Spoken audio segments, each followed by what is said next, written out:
So I'm sure by now that most of you, if not all of you, have heard about the tragic events at the Boston Marathon the other day. And the news spread very quickly after it happened, but that's a very, very bad thing because it made for a lot of misinformation and a lot of speculation that ended up being considered fact by some people. Within the first few hours, there were questions about whether or not it was a gas leak. I even saw a post about there being a bomb squad drill the same day, drawing parallels to that and whether or not it was some sort of government conspiracy or something, which to me doesn't make any sense anyway. But now we've come to a conclusion that was most people's first instinct, that it was terrorism of some kind, and probably domestic terrorism in this case. But really, who, what, why, none of it matters. It doesn't matter at all. Instead of focusing our anger on the people responsible for this catastrophe, we should be focusing our compassion toward the victims and their families. No amount of revenge is going to solve any problem. It will only cause more. Violence begets violence. Even if that violence is directed at evil, it'll only cause more. In this case, the initial violence was put forth by the terrorists, and when I heard about it, my first instinct was to want to beat the ever-loving piss out of whoever was responsible. Find him and kill him was my first instinct. And for a lot of people, that's not very conflictive, but considering that I am both philosophically and by nature a pacifist, it was very odd for me.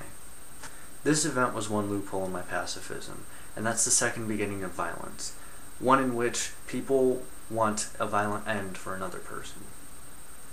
The third beginning of violence is when that person is caught. The person is found guilty, the person is tried, and possibly not tried with the NDAA being a thing. It leads to either the death penalty, if that's a thing, or it leads to just violent ends in imprisonment, because there's no way in hell that guy is going to get off without having the shit kicked out of him by somebody.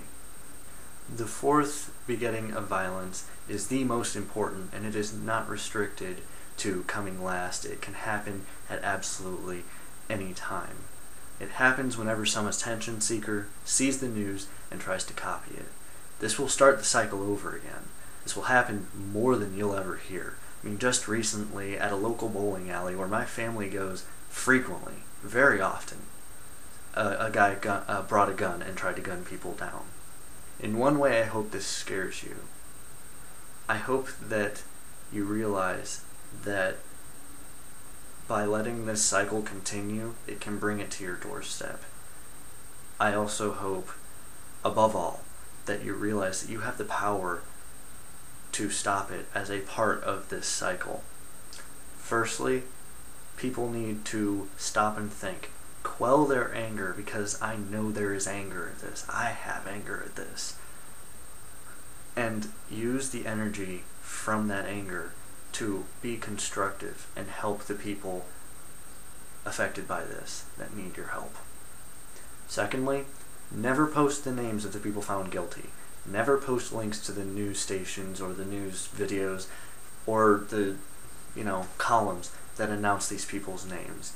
These people need to never, ever become famous or infamous or whatever you want to call it. It may give you a target to project your anger onto. It may give other people that target, but it also leads to copycats. Thirdly, if you're considering attacking somebody, which I'm sure you're not because our viewers have been very intelligent people, very nice people, I doubt they would ever do that. But if someone is watching this that is planning some sort of attack on anybody, even if it's just one person that you want to pick on or bully, don't do it. Realize that if you are planning some sort of terrorist attack, you're probably not going to end up on the news.